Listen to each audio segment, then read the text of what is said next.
मेरी माँ एक छोटी दुकान चलाती है। उससे जो भी कमाई होती है उससे हमारा गुजारा चलता है। मेरी माँ की एक आँख नहीं होने की वजह से मैं उनसे नफ़रत करता हूँ, क्योंकि जब भी वो मेरे स्कूल में आती है मेरे दोस्त मुझे तेरी माँ की एक ही आँख है कहकर चिढ़ाने लगते हैं। मेरी यही इच्छा थी कि मेरी माँ मेरी पर्सनल लाइफ से दूर रहे, इसलिए एक दिन गुस्से में मैंने कहा, माँ तुम्हारी दूसरी आँख ना होने की वजह से जब तुम मेरे दोस्तों के सामने आती हो तो वो मेरा मजाक उड़ाते हैं। तो तुम मर क्यों नहीं जाती हो? उस समय मुझे थोड़ा भी बुरा महसूस होने लगा था, लेकिन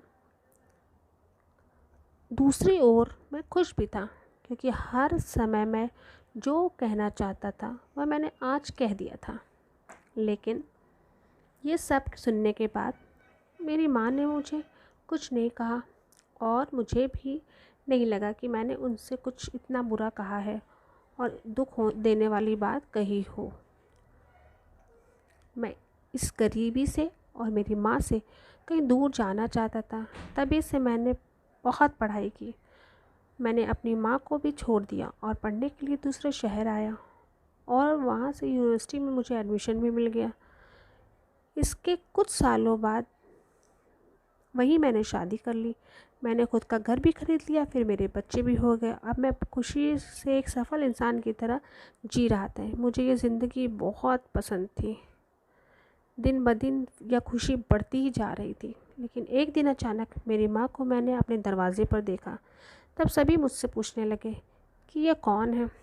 वह मुझे कहना पड़ा कि यह मेरी माँ है। तब मुझे ऐसा लगा जैसे मेरी सारी खुशियाँ आकाश से नीचे गिर गई हों। मेरी माँ की एक आँख के डर से मेरी छोटी बेटी भी भाग गई। तभी मैंने मेरी माँ से पूछा, तुम कौन हो? मैं तुम्हें नहीं जानता। मैंने उन्हें डांटते हुए कहा, तुम्हारी हिम्मत कैसे हुई मेरे घर आने की और मेरी बेटी को डराने की? चली जाओ यहाँ से। इतना सुनने के बाद मेरी माँ ने शांति से मुझे जवाब दिया, ओह मुझे माफ़ करें, शायद मैं गलत एड्रेस पर आ गई हूँ। और वह चली गई। मैंने भगवान का शुक्रिया अदा किया और उन्होंने मुझे नहीं पहचाना। अब शांत महसूस कर रहा था और मैंने अपने आप से कहा कि मैं अब अपनी पुरानी ज़िंदगी के बारे में कभी सोचना भी नहीं चाहता हूँ। कई दिन खुशी बिताने के बाद एक दिन मेरे पुराने स्कूल में लेटर आया। मैंने अपनी पत्नी से झूठ कहा कि मैं बिज़नेस ट्रिप पर जा रहा हूँ। मेरे पुराने स्कूल को पता चल गया और उसके बाद मैं अपने पुराने घर झोपड़ी में गया। मैंने वहाँ पाया कि मेरी माँ ठंडी फर्श पर गिरी हुई थी। ये सब देखने के बाद भी मेरी आंखों से आंसू का एक कतरा नहीं निकला।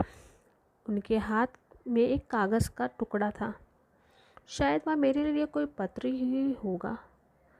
उन्होंने लिखा था,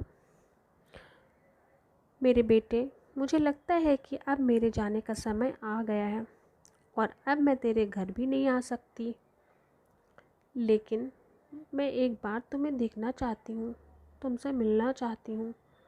मुझे तुम्हारी बहुत याद आती है और जब मैंने सुना कि तुम यहाँ आ रहे हो अपने पुराने स्कूल में किसी काम से, तो मुझे काफ़ी खुशी हुई थी। लेकिन मैंने निश्चय किया कि एक आँख ना होने की वजह से मैं तुम्हारे लिए स्कूल नहीं जाऊंगी और मैं नहीं चाहती थी कि मुझे देखकर तुम्हें घबराहट हो।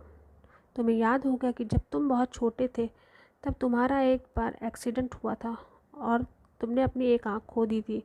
एक माँ होने की वजह से मैंने तुम्हें एक आँख में बड़ा होता नहीं देख सकती थी, तो मैंने तुम्हें अपनी एक आँख दे दी और आज मुझे गर्व है कि मेरा बेटा इस पूरी दुनिया को बहुत अच्छे से देख सकता है। तुमने जो भी कुछ किया उससे मैं कभी दुखी नहीं हुई। जितनी भी बार तुमने गुस्सा किया, मैंने अपने आप से कहा, शायद तुम इसलिए डांटते हो क्योंकि तुम मुझसे बहुत प्यार करते हो। मुझे आज भी वो समय याद है कि जब तुम मेरे छोटे थे तो हमेशा मेरे आसपास ही रहते थे। मैं तुम्हें बहुत याद करती हूँ। I love you. मेरे लिए तुम ही मेरी दुनिया हो। ये सब पढ़कर मुझे लगा कि मैंने उस इंसान से नफ़रत की जो पूरी ज़िंदगी मेरे लिए जिया। मुझे मेरे अपनी माँ के लिए रोना आ रहा था। अब मुझे अपनी सबसे बड़ी गलती का एहसास हो चुका।